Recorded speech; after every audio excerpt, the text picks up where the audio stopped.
నర్సాపూర్ గ్రామానికి వచ్చేసినటువంటి ప్రచారానికి వచ్చేసినటువంటి బాల్కొండ బాదుషా అరే బాబు కూర్చోండి ఏమని ప్రచారానికి వచ్చిన మన బాల్కొండ బాదుషా మన వేముల ప్రశాంత్ రెడ్డి గారు నా దైవ సమానులకు స్వాగతం సుస్వాగతం. అన్న ఈరోజు మాకు మీరు ప్రచారానికి వచ్చడానికి ప్రజలు మేము చాలా సంతోషంగా ఉన్నామన్నా. ఎందుకంటే రానున్న ఎలక్షన్లో మిమ్మల్ని భారీ మెజార్టీతో గెలిపించుకుంటామన్నా. అట్లాగే ఈ తెలంగాణ రాష్ట్రం వచ్చినప్పటి నుండి మన తెలంగాణలో మరి బాల్కొండ రాష్ట్రంలో మన గ్రామంలో మా నర్సాపూర్ మారుమూల గ్రామం అయినప్పటికీ మా 2014 నుండి ఇప్పటి వరకు దాదాపు 33 కోట్ల పనులతో మాకు పనులు మంజూరు చేసామన్నా, పనులు చేసుకున్నామన్నా. ఆ పనులు కూడా కళ్ళ ముంగడే కానొస్తున్నాయన్నా. అట్లాగే మాకు మొదటగా రైతులకు ఇబ్బంది ఉన్నదని తెలంగాణ మొదటగా సబ్ స్టేషన్ మంజూరు చేసి మా రైతులకు 24 గంటల కరెంట్ అందిస్తున్నారన్న. అట్లాగే ఇటు కమ్మరిపల్లి కానీ ఇటు భీమగల్ కానీ ఇంతకుముందు సింగిల్ రోడ్ రైళ్లు ఉన్నా ఇప్పుడు బ్రహ్మాండంగా డబుల్ రైలు వేసిచ్చారన్న మీ ఆధ్వర్యంలో. అట్లాగే మా మొన్న ఈ 2 తండాలకు అన్న మాకు 2 తండాలు ఉండే చెప్పగానే 2 బీటీ రోడ్లు శాంక్షన్ చేసి హుక్నాయక్ తండకు 1,30,00,000 మరి సోమరాయ తండకు 1,60,00,000 మొన్న ఇనాగ్రేషన్ చేశారన్న. అట్లాగే మా రైతులకు చాలా ఇబ్బంది ఉందని చెప్పి చెరువు ఆయకట్టు రైతులకు నీళ్లు లీకేజ్ అవుతుందా అంటే నేను మా అధ్యక్షుడు మా ఎంపీటీసీ అడిగితే కేవలం 15 రోజుల్లో శాంక్షన్ ఇచ్చి తూము నిర్మాణం 15 లక్షలతో చేయించారన్న. ఆ పని కూడా కంప్లీట్ అయింది. అట్లాగే మా హుక్నాయక్ తండ వాసులకు ఒర్రే మీద బ్రిడ్జి మనకు ప్రాబ్లం ఉండే రాకపోకలకు వర్షం పడడం ఇబ్బంది అవుతుందంటే మా జడ్పీటీసీ గారు మా ఎంపీ గారు ఒక్కసారి మాట చెప్పగానే ఇమీడియట్లీ 33 లక్షలు శాంక్షన్ చేసి పని కూడా కంప్లీట్ చేశారన్న. అట్లాగే ఈ 2014 నుంచి ఇప్పటి వరకు ఏ గల్లీ చూసినా మొత్తం సీసీ రోడ్లు ఏమైనా సీసీ రోడ్లు డ్రైనేజీలు 90 లక్షలతోనే సీసీ రోడ్లు కంప్లీట్ చేసినామన్నా. అట్లాగే ఈ మా గ్రామంలో చాలా నిరుపేదలు ఉన్నారన్న. మా భౌగోళికంగా మాకు గుట్ట ప్రాంతాలు ఎక్కువ ఉన్నాయి, మాకు వ్యవసాయం తక్కువ ఉన్నది, నీళ్లు లేవు, అందరు గల్పి వెళ్తూ అన్న పాత ఇళ్ళు ఉన్నాయని చెప్పగానే ఒక మాట చెప్పగానే 59 గృహలక్ష్మి మంజూరు చేసి ప్రజెంట్ కూడా ఇచ్చారన్న. మా ఇంత చిన్న గ్రామమైనా అన్న మీ మేలు ఎప్పటికీ మేము మర్చిపోము. ఎక్కడంటే తెలంగాణ రాష్ట్రంలో ఓ కేటీఆర్ తోని హరీష్ రావుతో పోటీ పడుతూ తెలంగాణ మన బాల్కొండను మొదటి స్థానంలో ఉంచారన్న. మీరు అన్న బాల్కొండ ప్రజలు కాక తెలంగాణను అందరూ గుర్తించుకొని అత్యధిక మెజార్టీతో గెలిపిస్తామన్నా. అట్లాగే కొన్ని మిగిలిపోయిన పనులు ఉన్నాయన్న, అది మీకు మొన్ననే చెప్పినాము. అది ఏంటంటే మాకు మా విలేజ్ సెంటర్లో ఉంటాయన్న 2 తండాలు డీసీ తండా మన ఇనాయత్ రమీనార్ మధ్యలో ఉంటారన్న. మొత్తం ఒక 8,000 జనాభా ఉంటారన్న. ప్రాథమిక ఆరోగ్య కేంద్రం కానీ ముందు అడిగినామన్నా, మీరు ఓకే అని చెప్పి అన్న మన అన్న చెప్పి లింబద్దిగుట్ట నరసింహస్వామి ఫస్ట్ మా విలేజ్ లోనే వెలిసిందన్న. దాదాపు పూర్వం నుంచి బాగా భీమ్గా లింబద్ది నరసింహగుట్ట కన్నా ముందు ఇక్కడనే వెలిసిందని చరిత్ర చెప్తుందన్న. అది అట్లే ఉన్నా అన్న. దాన్ని కూడా మీకు తర్వాత మీ దృష్టికి తీసుకొని నిధులు మంజూరు చేయాలని కోరుతున్నామన్నా.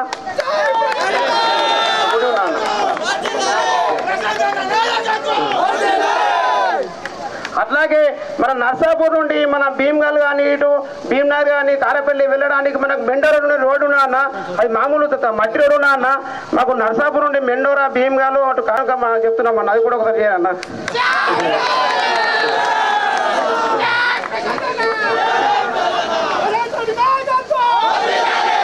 అన్న మా నర్సాపూర్ గ్రామం ఎలక్షన్ మీటింగ్ అన్న మాటిస్తాడు, ఖచ్చితంగా గెలుస్తానని ఈ సభాముఖంగా నేను తెలియజేస్తున్నాను. అన్న ఇంత మారుమూల గ్రామాన్ని మాకు చాలా పండించారన్న. ఇంకా మీరు ఇవ్వాలని కోరుకుంటామన్నా. ఇంతటితో నాకు అవకాశం ఇచ్చిన పెద్దలకు ధన్యవాదాలు. జై తెలంగాణ, జై ప్రశాంతన, కేసీఆర్ నాయకత్వం, కారు గుర్తుకే, కారు గుర్తుకే. జై తెలంగాణ, జై ప్రశాంతన, జై కేసీఆర్. నేటి కార్యక్రమానికి ముఖ్య అతిథిగా ప్రచారానికి వచ్చేసినటువంటి మన మంత్రివర్యులు ప్రశాంత్ అన్న గారికి మరియు ఇన్ఛార్జ్ భాస్కర్ అన్న గారికి, మండల అధ్యక్షులకు, సర్పంచ్లకు, జడ్పీటీసీలకు అందరికంటే ముందుగా దాదాపు 9 గంటల నుంచి బోనాలు మంగళారతులు పట్టుకొని ఇప్పటి వరకు అన్నం తినకుండా కూడా వెయిట్ చేసిన అమ్మలకు, అక్కలకు, యువకులు అందరికీ కూడా ధన్యవాదాలు తెలియజేస్తున్నాము. అలాగే మీకు అందరికి తెలుసు 9 సంవత్సరాల కిందట మన నర్సాపూర్ ఎట్లున్నారో దాదాపు మీరు అందరికీ గుర్తు. 9 సంవత్సరాల కిందట మనకు అధికారంలో కాంగ్రెస్ పార్టీ ఉండే. ఇక్కడ రాష్ట్రంలో మరియు నేను అవన్నీ చెప్పా, నాతో మనం ఐఐటి మాత్రమే చెప్పాలరా వచ్చు అని చెప్పేసి ఒక 4 మాటలు చెప్పిండు. నేను చేసేది చేస్తా తర్వాత కానీ నేను చెప్పా అని చెప్పేసి మనకు ఒక మాట ఇచ్చిండు. మనకు చెప్పిన 4 చెప్తే 12 కంటే ఎక్కువ చేసిండు. మీకు అందరూ తెలుసు మనకు నీళ్ల కొరత ఉన్నదని తెలిసి ఫస్ట్ మిషన్ కాకతీయ చెరువులో మనకే ఇచ్చిండు. 2 మిషన్ కాకతీయ చెరువు అందరికి గుర్తే. 5 సంవత్సరాలు వస్తాడు బాబుగా గుర్తేసుకొని 2 మాటలు చెప్పిపోయి ఇక్కడ ఉన్న వాళ్ళని డైవర్ట్ చేస్తాను వస్తాడు. మీ అందరికీ గుర్తే ఓళ్ళు ఏం చేస్తున్నారు ఎట్లు దొరకగా ఇక్కడ ఉన్న వాళ్ళు అందరూ కూడా పిల్లలు పట్టుకుని ఎంత గొడవలు పడ్డారో మీ అందరూ తెలుసు. వాస్తవమా కాదా ఒక్కసారి చెప్పాలి. ఇలా నీళ్లు ఇంటింటికి మీరు బట్టలు విడుకోవడానికి కూడా ఇంటికనే వినుకుంటారు. అక్కడ చాలా పనులు చేసిండు. మొన్న ఒక విషయం చెప్తా. మొన్న ఒక నాయకుడు వచ్చి ఏమంటున్నాడంటే ఇలా రైతు బంధు ఎంతమందికి వస్తుందో తెలుసు, ఆసర పింఛన్ ఎంతమందికి వస్తుందో తెలుసు, కేసీఆర్ సీఎంఆర్ పింఛన్ ఎంతమంది లక్షలు అందరూ తెలుసు. తెలుసా అప్పుడు 10 సంవత్సరాల కింద ఎవరికైనా ఎమ్మెల్యే తెలుసా? ఈ లోకంలో వీళ్ళ దగ్గర పోవాలా ఈయన బతిందంటే కాలు పోతే 10 సార్లు దగ్గర పోతే ఒక చెప్తాను చెప్పుకుంటుంది. అట్లాంటి పరిస్థితి ఉండే. ఇప్పుడు ప్రతి ఒక్క కార్యకర్త ఎమ్మెల్యే దగ్గర పోతున్నాడు. ప్రతి ఒక్క అన్న గ్రామంలో జరిగినటువంటి అభివృద్ధి కార్యక్రమాలు అవి సీసీ రోడ్లు కావచ్చు, చెరువులు మంచిగా చేస్తుండడు కావచ్చు, మీ ఇంటింటికి నల్లా పెట్టి కేసీఆర్ నల్లా నీళ్ళు ఇవ్వడం కావచ్చు, కరెంటు మంచిగా చేసుకోవడం కావచ్చు, ఇవన్నీ కూడా యాభై చేయలేకపోయినరు. ఇవాళనే కేసీఆర్ ఎట్లా చేయగలిగారు? ఇది ఒక్కటి ఆలోచన చేయాలి దయచేసి. వాళ్ళకు మనసు లేదు, కేసీఆర్కు మనసు ఉన్నది కాబట్టి ఇవన్నీ చేసి. వాళ్ళకు ప్రజలంటే లెక్క లేదు, కేసీఆర్కి ప్రజలంటే ప్రేమ కాబట్టి ఇవన్నీ జరిగినాయి. ఇవాళ నర్సాపూర్లో ఒక సబ్స్టేషన్ మరి ఎందుకు కాలేదు 50 ఏళ్ళ నుంచి? నేను వచ్చినాకనే ఎందుకైంది? ఇవన్నిటికీ కారణం నేను చెప్పింది ఒకటే, ఆ కాంగ్రెస్ వాళ్ళకు ప్రజలంటే లెక్క లేదు, ఆ బీజేపీ వాళ్ళకు ప్రజలంటే లెక్క లేదు, కేసీఆర్కి ప్రజలంటే ప్రేమ. కాబట్టే ఇవాళ అనుకోని విధంగా మనకు సహాయం జరుగుతూ ఉన్నది. మామూలుగా కాదు, దేశంలో ఏ రాష్ట్రంలో కూడా లేదమ్మా ఇట్లా. కేసీఆర్ తిరిగా 18 చేసి ఇక్కడ ఈ ఊర్లో ఎవరైనా కాంగ్రెస్ బీజేపీ నాయకులు ఎవరైనా ఉంటే 2 కార్లు పట్టుకొని పోయిరండి. ఒకటి కాంగ్రెస్ వాళ్ళు కర్ణాటకకు పోయిరండి, బీజేపీ వాళ్ళు మహారాష్ట్రకు పోయిరండి. మీ ముఖ్యమంత్రులు ఉన్నారు అక్కడ. అక్కడ కళ్యాణ లక్ష్మి ఉన్నదా? అక్కడ పెన్షన్ 2000 ఉన్నదా? అక్కడ రైతు బంధు ఉన్నదా? అక్కడ రైతు బీమా ఉన్నదా? అక్కడ కేసీఆర్ కిట్టు ఉన్నదా? ఒక్కసారి పోయి చూసి వచ్చి ఇదే నర్సాపూర్ చౌరస్తల ఒకసారి నాకు వాళ్ళకి కాదు ఇక వచ్చి అంబేద్కర్ సార్కే చెప్పుర్రి దయచేసి. మీరే పోయిరండి. కాంగ్రెస్ బీజేపీ నాయకులు ఎవరైనా ఊర్లో ఉంటే మీరే 2 కార్లు కట్టుకొని, ఒకళ్ళు కర్ణాటక వాళ్ళు, ఒకళ్ళు మహారాష్ట్ర వాళ్ళు, కారు ఖర్చులు నేనే ఇస్తా, మీకు రానుకోని ఖర్చులు కూడా నేనే ఇస్తా. పోయేక్కడ ఊర్లు తిరిగి చూసి ఇప్పుడు నేను చెప్పిన ఇక్కడ ఉన్నాయా లేవా వచ్చి ఒకసారి ఇక్కడ అంబేద్కర్ సార్ చెప్పు.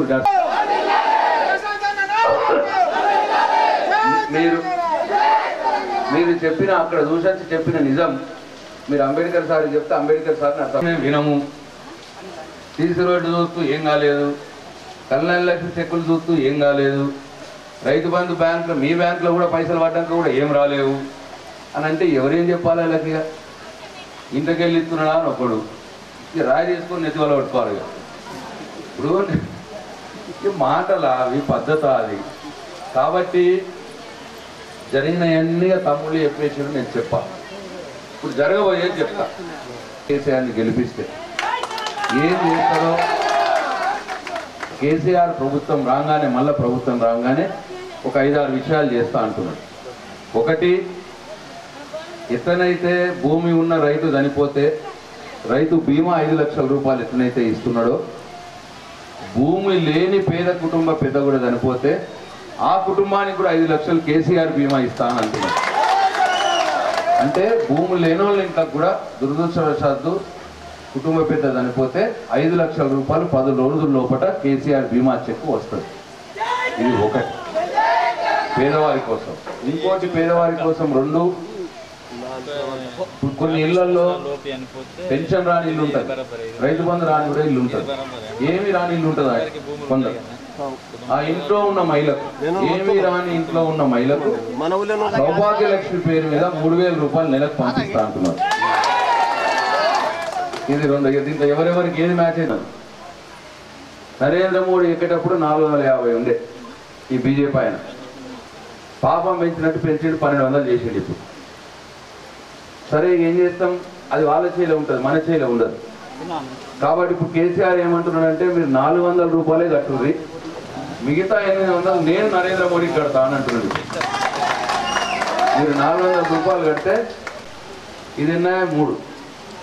4వది నేను మొన్న వచ్చినప్పుడు చెప్పిన కదా, కేసీఆర్ వచ్చే చెప్తానని చెప్పిన కదా. 4వది ఇప్పుడు బియ్యం కాళ్ళ మీద ఏం బియ్యం తీసుకుంటున్నాం మనం? దొడ్డు బియ్యం చేస్తున్నాం. తిన్నోళ్ళు తింటున్నారు, తిననోళ్ళు సాటుకు అమ్ముతున్నారు కదా.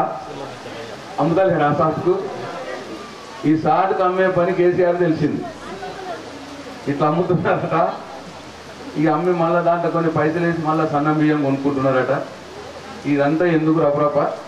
బియ్యం కాళ్ళ మీద ఇప్పటి నుంచి ప్రభుత్వం రాగానే మొత్తం సన్న బియ్యమే సప్లై ఇక దొడ్డు బియ్యం. పెన్షన్ రాని వాళ్ళు కూడా ఒక 20-30 మంది ఉంటారు. వాళ్ళకు కూడా ఇప్పించే ఏర్పాటు చేస్తాం. దాంట్లో పెన్షన్లలో మెయిన్ ఏంటంటే ఈ కొత్త బీడీలు చేసే వాళ్ళకు బీడీపీఎఫ్ కొత్త దాని ప్రకారం ఇవ్వాల్సిన కోరిక ఉన్నది. అది మొన్న వేల్పూర్ మీటింగ్లో కేసీఆర్ చెప్పిన, నేను చెప్తే ఇద్దాము అని చెప్పిండు, ఒప్పుకున్నాడు. వచ్చే ప్రభుత్వాల్లో కొత్త బీడీ పెన్షన్లు కూడా పుడతాయి, కొత్త పిఎఫ్. 5వది ఏంటంటే ఇప్పుడు పెన్షన్లు వస్తున్నాయి బీడీలు చేసే వాళ్ళకు, వృద్ధులకు, భర్త లేని వాళ్లకు, భర్త చనిపోయిన వాళ్లకు 2,000 రూపాయలు పెన్షన్ వస్తున్నది. ఇప్పుడు ఆ పెన్షన్లన్నీ కూడా మనం గెలంగానే ఇమీడియట్గా 3,000 రూపాయలు చేస్తాం. 3,000 రూపాయలు చేసి మళ్ళీ ప్రతి సంవత్సరం 500 పెంచుకుంటా పోతాం.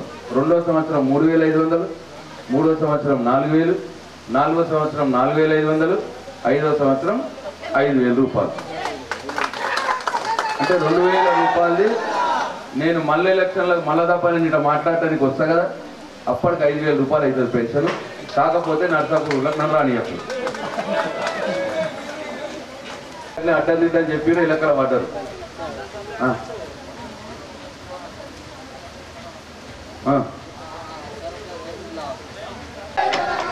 రుణమాఫీ విషయం కూడా 19,000 కోట్ల రూపాయలు ఉంటే 13,000 కోట్ల రూపాయలు మాఫీ అయినాయి. ఇప్పటికే ఇంకొక 6,000 కోట్లు ఉన్నాయి, అవి కూడా అవుతాయి.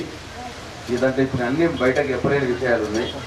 కొందరు ఆపుతున్నారు, కొందరు కథ చేస్తున్నారు, మనకు లోన్లు రాకుండా చేస్తున్నారు. ఇవన్నీ జరుగుతున్నాయి. ఏదేమైనా ఎలక్షన్లకు దానికి ఏం సంబంధం లేదు. ఒకసారి ముఖ్యమంత్రి ఆర్డర్ అయిపోయిందంటే అవి వస్తూనే వస్తాయి. దానికి దీనికి ఏం సంబంధం లేదు. అందరికీ నేను జిమ్మదారు, రాని వాళ్ళందరికీ నేను జిమ్మదారు. మీరేం బేఫికర్ ఉండదు. ఈ ఎలక్షన్కు అంటే ఎలక్షన్ లోపల రాకపోతే మళ్ళీ రావేమో ఇట్లా ఏమనుకోకుండా దాని అదే అది వస్తూనే ఉంటాయి.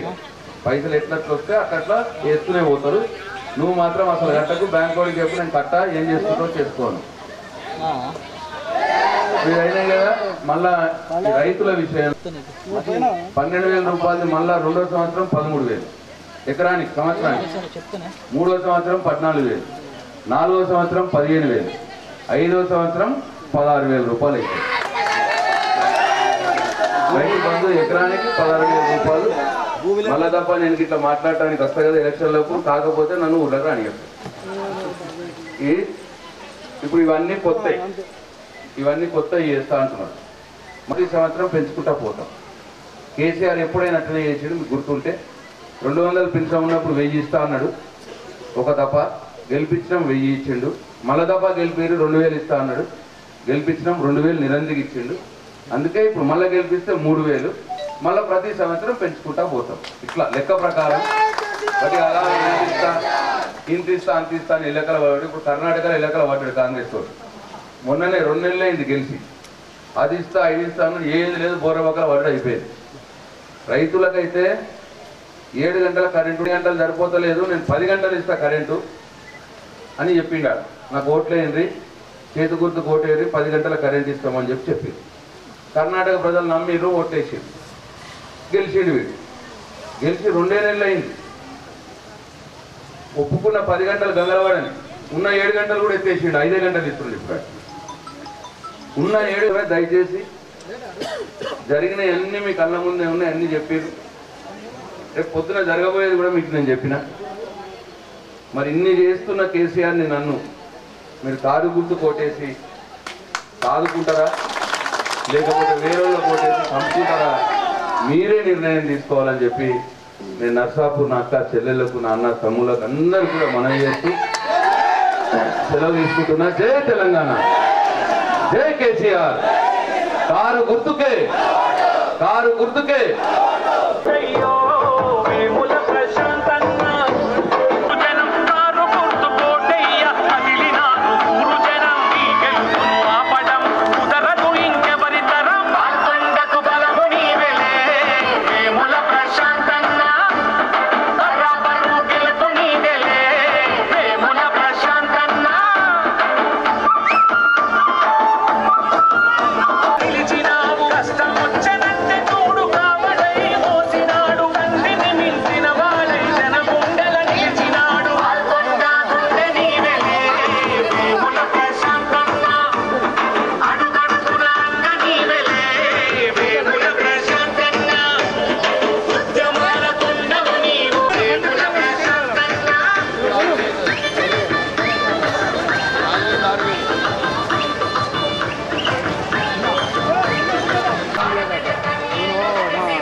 ఎప్పుడు మధ్య మధ్య